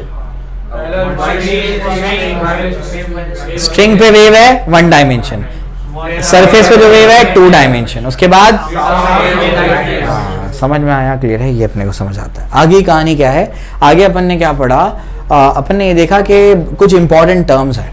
कुछ इंपॉर्टेंट टर्म्स में क्या क्या पढ़ा, सबसे पहले क्या पढ़ा, एम्पलीट्यूड। इंपॉर्टेंट टर्म्स में क्या पढ़ा, एम्पलीट्यूड पढ़ा। ठीक है, एम्पलीट्यूड क्या होता है, बोलो, maximum displacement of the vibrating particle from main position. समझ में आ गया, उसका एम्पलीट्यूड होता है। सेकंड अपन ने क्या पढ़ा, वेवलेंथ। वेवलेंथ क्या होता है, distance between 2 consecutive particle which are in the same phase. समझ आया, क्लियर हो गया। उसके बाद नेक्स्ट अपन ने क्या पढ़ा, टाइम पीरियड क्या होता है, time taken by the particle to complete 1 oscillation. Frequency, number of oscillation perform by the particle in 1 second. समझ आता है, क्लियर है, यहाँ तक अपने को समझ में आ गया। अब जो है अपन पढ़ने जा रहे हैं characteristics of progressive wave. Progressive wave का डेफिनेशन मैं आपको दे चुका हूँ, अब उसके कैरेक्टरिस्टिक्स अपने को पढ़ने हैं। ठीक है, क्लियर होता है। चलो भाई, तो ये आपके टेक्स्ट बुक का टॉपिक है, महाराष्ट्र स्टेट बोर्ड की टेक्स्ट बुक में दिया हुआ है, तो आपको याद करना है ये। ठीक है, रिफ्लेक्शन वाला पार्ट निकाल दिया गया है आपके सिलेबस से, लेकिन मुझे समझ नहीं आ रहा बिना रिफ्लेक्शन आपको पढ़ाए स्टेशनरी वेव पढ़ाएंगे कैसे? क्योंकि जब आप स्टेशनरी वेव पढ़ाएंगे तो आप बोलेंगे, आप उसको प्लग करेंगे तो वेव जाएगी और रिफ्लेक्ट होकर के आएगी। तो रिफ्लेक्शन जब नहीं पढ़ाएंगे तो आप वो कैसे समझाएंगे? मतलब आपको रिफ्लेक्शन पढ़ाना ही पड़ेगा, फिर मतलब मजाक है ये पूरी तरीके से। ठीक है, चलो। तो बेसिकली हमारे पास क्या है, अंदर अंदर वायर है, संभालो, जाओ जाओ जाओ। ठीक है, तो अपने पास क्या है? अपने पास देखो ध्यान से, अभी अपन क्या पढ़ने जा रहे हैं? अभी अपन पढ़ने जा रहे हैं कैरेक्टरिस्टिक्स ऑफ प्रोग्रेसिव वेव। तो प्रोग्रेसिव वेव के कैरेक्टरिस्टिक्स क्या हैं? आइए मैं आपको समझाने की वो कोशिश करता हूं। ठीक है, क्या उसके कैरेक्टरिस्टिक्स हैं, ठीक, उसकी प्रॉपर्टीज क्या हैं। तो आइए हेडिंग लगाइए मेरे साथ में, properties of progressive waves. Progressive wave के प्रॉपर्टीज क्या क्या है? ठीक है, अभी बहुत कुछ बताना बाकी है आपको, इसके अंदर बहुत सारी चीजें बताऊंगा मैं इसमें। तो अभी फिलहाल तो ये भी जो बेसिक चीज है उसको मैं कवर करता हूं। ठीक है, प्रॉपर्टीज ऑफ प्रोग्रेसिव वेव। ठीक है ना, चलो ये क्या है?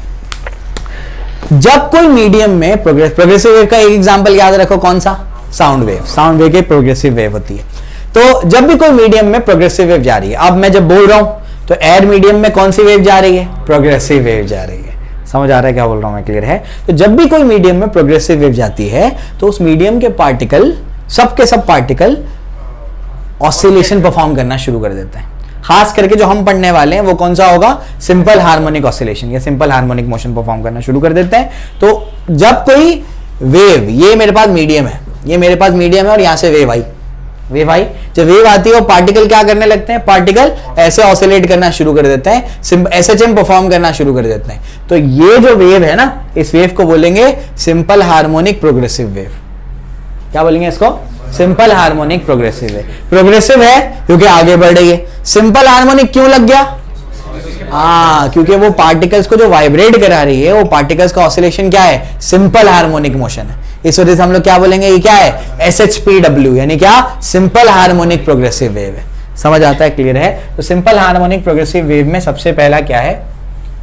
इस सिंपल हार्मोनिक प्रोग्रेसिव वेव के बारे में ही जनरली आपको बताना चाह रहे हैं। ठीक है, तो ये क्या है? All the particles of the medium performs SHM। समझ में आ गया? जब भी कोई मीडियम, कब होगा? जब मीडियम से क्या पास होगा? प्रोग्रेसिव वेव, यानी SHPW। समझ में आया? Simple harmonic progressive wave. तो उस मीडियम के सभी पार्टिकल क्या करेंगे? SHM परफॉर्म करना शुरू कर देंगे। बात समझ में आ रही? ठीक है ना? तो all the particles of the medium performs SHM when आपका progressive wave passes through it. समझ में आ गया? जब प्रोग्रेसिव वेव क्या होती है, उससे पास होना शुरू हो जाती है, तो अपन क्या बोलेंगे? मीडियम के पार्टिकल क्या करेंगे? SHM परफॉर्म करना शुरू कर देंगे।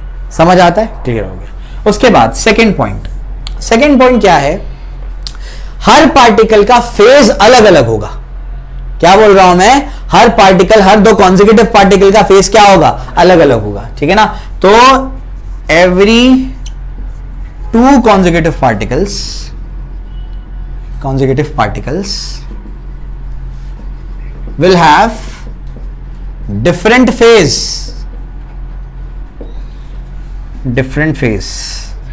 मतलब क्या? देखो ध्यान से, यहां पर आपके पास क्या है? ये progressive wave, transverse. Progressive wave के अगर क्लासिफिकेशन करें तो उसमें ट्रांसवर्स लॉन्जिट्यूडिनल भी बन सकता है, ऐसा है। तो यहां पर अगर कोई पार्टिकल देखे, ये 1 वाला पार्टिकल, और यहां पर कोई 2 वाला पार्टिकल, तो देखो जरा ध्यान से, 1 पार्टिकल अभी देखो ऐसे जाकर के यहां तक पहुंच चुका है, लेकिन 2 पार्टिकल कहां जा रहा है? यहां से अब ऊपर की तरफ जा रहा है। समझ आ रहा है क्या बोल रहा हूं मैं? यानी ये इसका मतलब हुआ कि फर्स्ट वाला पार्टिकल ऐसे जाकर के यहां तक पहुंच चुका है, लेकिन 2 वाला पार्टिकल कहां जा रहा है? अभी ऊपर की तरफ जा रहा है। तो दोनों का फेस क्या है? अलग अलग है। समझ आ गया? लेकिन 1 और यहां पर कुछ 5 था ना, इन दोनों का फेस सेम है। समझ आ रहा है क्या बोल रहा हूं मैं? क्लियर है? उन दोनों का फेस सेम है, लेकिन यहां पर ये जो पार्टिकल है, ये 1 और ये 3 वाला पार्टिकल, तो 1 तो यहां से जाके यहां आ चुका है, लेकिन 3 कहां जा रहा है? अब नीचे जा रहा है। यहां तक पहुंच चुका है, अब 3 कहां जाएगा? नीचे जाना शुरू होगा। समझ आता है क्या बोल रहा हूं मैं? क्लियर है? तो यहां पर कोई भी 2 कॉन्सेक्यूटिव पार्टिकल का फेस सेम नहीं होता है। सबके फेजेस क्या होते हैं, अलग अलग होते हैं। इसको और एक तरीके से समझाने की कोशिश करता हूं मैं, बच्चों को कंफ्यूजन रहता है इसमें, मैं समझाता हूं आपको। मैंने आपसे क्या कहा था कि मान लीजिए कि यहां पर आपके पास क्या है, एक मीडियम है, और मीडियम के मैंने क्या कर दिए, पार्टिकल्स यहां पर बना दिए, ऐसे पार्टिकल्स बना दिए, यहां से वेव आई, वेव ने आकर के इसको डिस्टर्ब करना शुरू किया, ठीक है। अब वेव जब इसको डिस्टर्ब करेगी आकर के, तो सबसे पहले वेव मिलेगी किसको, पार्टिकल 1 को, फिर पार्टिकल 2 को, फिर 3 को, फिर 4 को, फिर 5 को। समझ आ रहा है? अब ध्यान से सुनना, मैंने आपसे कहा था जब भी पार्टिकल एसएचएम परफॉर्म करना शुरू करेगा, एंगल बनना शुरू हो जाएगा। याद है, यहां पर आपका एक रेफरेंस पार्टिकल होगा जो क्या करेगा, सर्कल में घूम के एंगल बनाएगा, ठीक है, एसएचएम। अगर आप बिना ऑसिलेशन पढ़े वेव्स पढ़ रहे हैं तो आप अपने साथ धोखा कर रहे हैं। आपको पहले ऑसिलेशन पढ़ना पड़ेगा, इसलिए पहले ऑसिलेशन का पढ़ाया गया, उसका टेस्ट लिया गया, तब भी नहीं पढ़े तो यहां तो सब बाउंसर है, क्या बता रहा हूं मैं, ठीक है। तो यहां पर सबसे पहले क्या करेगा, ये उसको ऑसिलेट कराना शुरू करेगा। जब इसको ऑसिलेट कराएगा तो यहां पर क्या होगा, देखो ध्यान से, ये पार्टिकल क्या करेगा, ऑसिलेट करेगा, तो यहां पर एंगल बनना शुरू होगा। ये ऑसिलेट करता हुआ यहां पहुंचता है, एंगल यहां पहुंच जाता है, ठीक है। उसके बाद क्या होगा, ये अभी ऑसिलेट करना स्टार्ट कर रहा है, वेव ऐसे आ रही है, इसको पहले टक्कर मारी, अब कहां पहुंच रही है, 2 पे पहुंच रही है, तो अब इसका एंगल बनना स्टार्ट हो रहा है। तब तक ये कहां पहुंच चुका है, यहां पहुंच चुका है, और ये यहां पर है। समझ आ रहा है क्या बोल रहा हूं मैं? तो दोनों का एंगल सेम है क्या अलग अलग है, अलग अलग है। समझ आ गया क्यों? क्योंकि सबसे पहले डिस्टर्बेंस इसको मिला, तो ये तो भाई मीन पोजीशन से मान लो 5 सेंटीमीटर एम्पलीट्यूड है, तो ये तो 3 तक पहुंच गया और उसने बस स्टार्ट किया। समझ आ रहा है क्या बोल रहा हूं? अगर यहां से यहां तक 5 सेंटीमीटर का एम्पलीट्यूड है, तो ये कहां तक पहुंच गया, 3 तक पहुंच गया, और ये क्या कर रहा है, बस स्टार्ट कर रहा है। क्यों? इस तक डिस्टर्बेंस बाद में आया, जब बाद में डिस्टर्बेंस आया तो एंगल भी कम बनेगा, उसका एंगल ज्यादा बनेगा। और फेस क्या होता है, एंगल ही तो होता है, यही तो बताया था आप लोगों को मैंने। तो दोनों का एंगल क्या है, अलग अलग है। जब एंगल अलग अलग है तो हम लोग क्या बोलेंगे, दोनों का फेस क्या है, अलग अलग है। तो दो कोई भी कॉन्जिक्यूटिव पार्टिकल का फेस सेम नहीं होता है। समझ आया, क्लियर हो गया? चलो भाई, तो ये अपने को समझ आता है। उसके बाद नेक्स्ट उसकी प्रॉपर्टी होती है, all the particles of the medium have same amplitude, time period,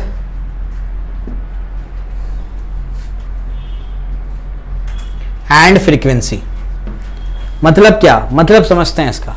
अभी हमारे पास कोई यहां पर मीडियम है, ये अलग अलग पार्टिकल्स हैं, यहां पर सिंपल हार्मोनिक प्रोग्रेसिव वेव आ गई।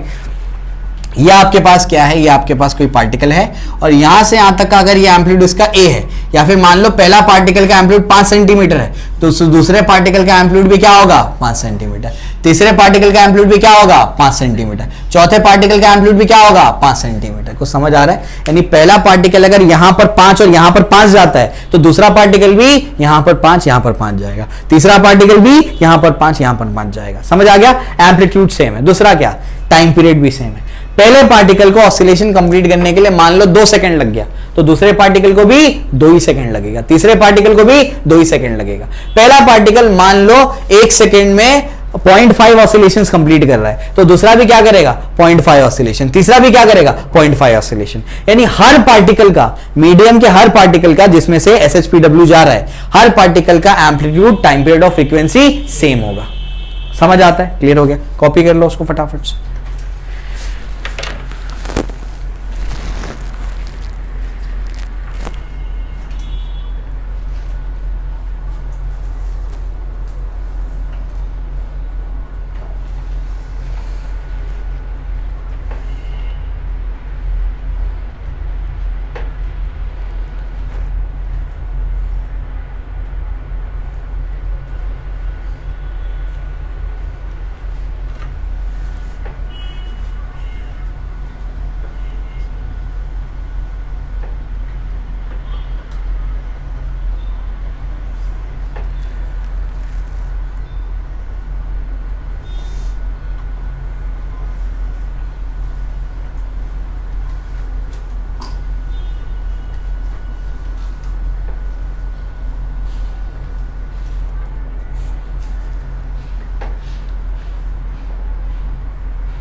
ये सब पॉइंट्स याद रखने हैं, एग्जाम के लिए इंपॉर्टेंट है, ठीक है?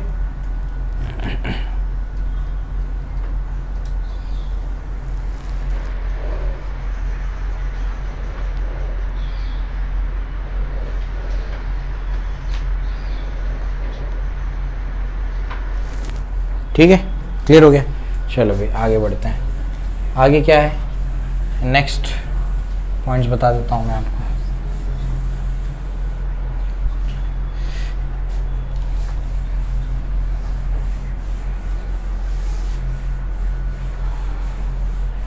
मुझे बताओ, जब वेव ट्रैवल कर रही है तो क्या कोई पार्टिकल रेस्ट पर रहेगा? कोई पार्टिकल रेस्ट पर रह सकता है क्या? हर पार्टिकल क्या कर रहा है, ऑसिलेट कर रहा है। ये पार्टिकल ऐसे नहीं चल रहा है, बच्चे यही सोचते हैं पार्टिकल ऐसे चल रहे हैं, नहीं, पार्टिकल क्या कर रहा है, ऑसिलेट कर रहा है। हर पार्टिकल क्या कर रहा है, अपनी जगह पर बस ऑसिलेट कर रहा है। हर पार्टिकल ऑसिलेट कर रहा है। समझ आ रहा है क्या बोल रहा हूं मैं, क्लियर है? अब क्या कोई पार्टिकल परमानेंटली रेस्ट पर रह सकता है? क्या कोई पार्टिकल परमानेंटली रेस्ट पर रह सकता है? वेव जा रही है लेकिन ये पार्टिकल नहीं, हमको हिलने का ही नहीं, हम रेस्ट पर रहेंगे, ऐसा हो सकता है क्या? ऐसा नहीं हो सकता। प्रोग्रेसिव वेव में ऐसा नहीं हो सकता, स्टेशनरी में ऐसा हो सकता है। हाँ, दो वेव आएगी और उसमें से एक कुछ ऐसे पार्टिकल्स होंगे जो हिलेंगे नहीं अपनी जगह से, वो रेस्ट पे ही रहेंगे। समझ में आ गया? नोड बोलेंगे उनको, क्या बोलेंगे? नोड्स बोलेंगे उनको। ठीक है, ये बताऊंगा आगे जा करके। तो यहाँ पर याद रखेंगे आप लोग, कौन सा पॉइंट है? 5th पॉइंट है क्या? 4th पॉइंट है। तो नो पार्टिकल्स या no particle is permanently at rest, permanently at rest। कोई पार्टिकल परमानेंटली रेस्ट पर नहीं होगा। पार्टिकल ये जो है ना, पार्टिकल, ये पार्टिकल जब ऑसिलेट करेगा, ये पार्टिकल कैसे ऑसिलेट करेगा? ये पार्टिकल ये अपना ऑसिलेट करेगा। पार्टिकल जब एक्सट्रीम पोजीशन पे पहुंचेगा तब मोमेंटरीली रेस्ट पर आएगा। फिर ये ऐसा ऑसिलेट कर रहा है ना, एसएचएम परफॉर्म कर रहा है, तो यहां से यहां तक जाएगा, फिर रिटर्न आएगा, फिर यहां से यहां तक आएगा। तो यहां पर और यहां पर मोमेंटरीली क्या होगा? रेस्ट पर होगा, लेकिन परमानेंटली रेस्ट पर नहीं होगा। समझ आता है? ठीक है, चलो भाई, ये भी अपने को समझ में आता है। नेक्स्ट क्या? नेक्स्ट इसमें आपका जो पॉइंट होगा वो ये होगा कि इसमें there is no transfer of matter, only energy and momentum is being transferred,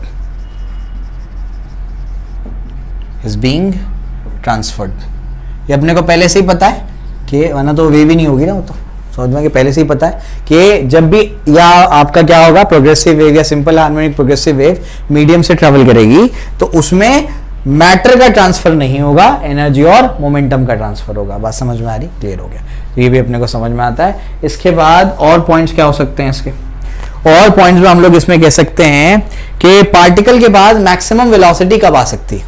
particle के बाद मैक्सिमम, देखो पार्टिकल ऐसे ऑसिलेट कर रहे हैं हर पार्टिकल, तो एक पार्टिकल पे फोकस करते हैं। पार्टिकल यहां पर पहुंचेगा तो रेस्ट पर है, उसके बाद जब नीचे आएगा तो कहां पहुंचेगा? मीन पोजीशन पे। मीन पोजीशन पे पार्टिकल की वेलोसिटी मैक्सिमम होती है। समझ में आ गया? ये एसएचएम में बताया था मैंने। ठीक है, तो particle attains maximum velocity at mean position. Particle mean position पे क्या करेगा? मैक्सिमम वेलोसिटी अटेन करेगा। ठीक है, चलो ये भी अपने को समझ में आता है।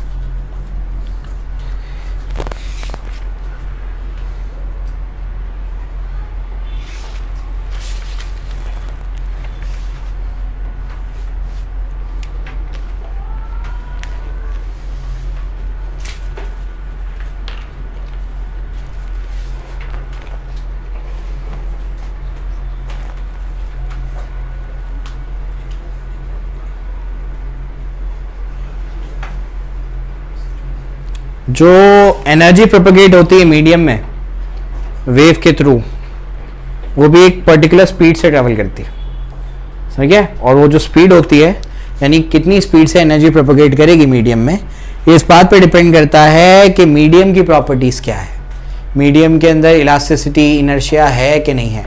समझ में आ गया? ठीक है ना? चलो भाई, तो ये जो है आपका, ये पॉइंट लिखा देता हूं मैं। कौन सा है अभी? 7th पॉइंट है।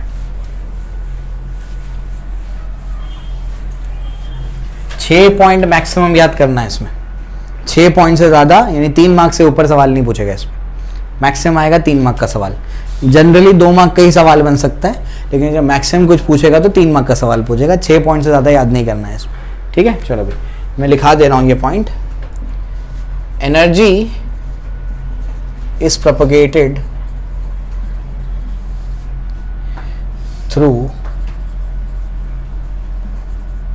Progressive wave in the medium, ठीक है, progressive wave in the medium at some speed, किसी स्पीड पे क्या होगी, प्रोपोगेट होगी, समझ में आता है, एट सम स्पीड, और यहां पर किसी स्पीड पे प्रोपोगेट होगी, and its speed depends on density या प्रॉपर्टीज ऑफ द मीडियम, लिख दो properties of the medium, properties of the medium, ठीक है, मीडियम की प्रॉपर्टीज पे डिपेंड करती है कि कितनी स्पीड से आपके मीडियम में एनर्जी प्रोपोगेट करेगी, कितनी स्पीड से, ठीक है, क्लियर हो गया, ये हो गया। उसके बाद एट्थ पॉइंट इसमें क्या लिख देंगे, प्रोग्रेसिव वेव के दो टाइप्स हैं जो आपकी बुक में जैसे दिया हुआ है, प्रोग्रेसिव वेव के दो टाइप है, एक कौन सा है आपका ट्रांसवर्स वेव, एक कौन सा आपका लॉन्जिट्यूडिनल वेव, दोनों का डेफिनेशन मैं दे चुका हूँ, लिखाऊंगा नहीं अभी, ठीक है, चलो भाई इतना सफिशिएंट है मेरे हिसाब से। अच्छा, ट्रांसवर्स वेव कहाँ प्रोपोगेट करती है, कहाँ, सॉलिड में, लिक्विड में, गैस में, सॉलिड्स में, ना ट्रांसवर्स वेव सिर्फ सॉलिड में, ठीक है, और वाटर के सरफेस पर, लिक्विड वाटर के सरफेस पर, लेकिन जो आपका लॉन्जिट्यूडिनल वेव है वो तीनों में ट्रैवल करती है, ठीक है। तो ट्रांसवर्स वेव कहाँ होगी, सिर्फ solids and surface of water. Reason क्या है इसका, बोलो भाई, ये सॉलिड, लिक्विड, गैस तीनों में ट्रैवल कर सकते हैं, रीजन क्या है, बोलो। वेव ट्रैवल करने के लिए क्या चीज रिक्वायर्ड होती है, वाइब्रेशन ऑफ पार्टिकल, सिर्फ वाइब्रेशन होगा तो वेव ट्रैवल कर जाएगी, और भी चीजें मैटर करती हैं, मीडियम क्या, मीडियम में और चीजें मैटर करती हैं, मीडियम में और चीजें मैटर करती हैं, और चीजें इंपॉर्टेंट है वेव को ट्रैवल करवाने के लिए, वो क्या चीजें हैं, बोलो। तो अगर ऐसा है कि मुझे सिर्फ पार्टिकल्स को वाइब्रेट कराना है, तो मैं क्या करता हूँ, ऐसे हवा पकड़ लिया मैंने, ले रस्सी के जैसा हिला रहा हूँ, तो हवा को ऐसे वाइब्रेट करना चाहिए, लेकिन ऐसा नहीं हो रहा, पानी को लिया, ले बाल्टी से पानी निकाला, ले ऐसे वाइब्रेट नहीं हो पा रहा, नहीं कर सकता हूँ मैं ऐसे। तो इसका मतलब ये पार्टिकल्स को वाइब्रेट ही कराना है ना सिर्फ, तो ऐसे हो जाना चाहिए, ये मैंने हवा पकड़ा, यानी एयर के पार्टिकल्स को पकड़ा और ये वाइब्रेट कराने की कोशिश कर रहा हूं मैं, नहीं हो रहा।